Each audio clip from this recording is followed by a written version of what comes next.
যেহেতু ওল্ড প্লেয়াররা এখনো গেম খেলে, তো তাদের উদ্দেশ্যে আমি কিছু কথা বলি। ভাই, আপনার কি মনে আছে সে র্যাঙ্ক পুশের কথা?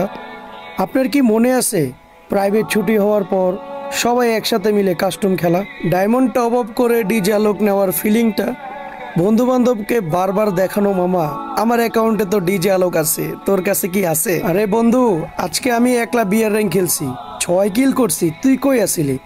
এ মামা, গেমে ঢুকতো, আজকে বিয়ার র্যাঙ্ক খেলমু। মিয়া হিরোকে উঠতে হবো তো, তুই কই তাড়াতাড়ি গেমে আবি না? আরে আয় আয়, তুই আমার লগে কত কাস্টম খেলোস, চল চল কাস্টম খেলি। আরে বটের ঘরে বট, তুই মারতে পারস না, উদয় আমগো লগে খেলতে আইছস, তুই আমগো লগে পারস বেটা, উদয় কাস্টম চ্যালেঞ্জ দে। আরে বন্ধু, রাতে বেরোইস তো, সবাই মিলে কাস্টম খেলবো আজকে, 4-5 জন মিলে মনে করে একসাথে মিলে জিলে খেলবো, দেখবো কে কত কিল করতে পারে। দেখ তো মামা, কি বিরক্ত লাগে, এই 10টার দিকে আপডেট দিছে, বিকাল 5টা পর্যন্ত আমরা কোনো গেমে ঢুকতে পারবো না, এত বড় আপডেট দিলে হয়?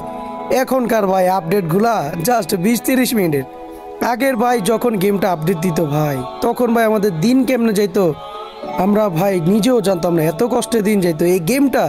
এখন ভাই 2-3 দিন না ঢুকলে কিচ্ছুই হয় না, কিন্তু আগে যখন জাস্ট আপডেট দিত 10টার দিকে 5টার দিকে আসতো, কতক্ষণ বসে থাকতাম। আপডেট শেষ হওয়ার সাথে সাথে ভাই এত গেম খেলতাম রাত 2টা-3টা পর্যন্ত। ভাই নিউ প্লেয়ারদেরকে বোঝানো সম্ভব না।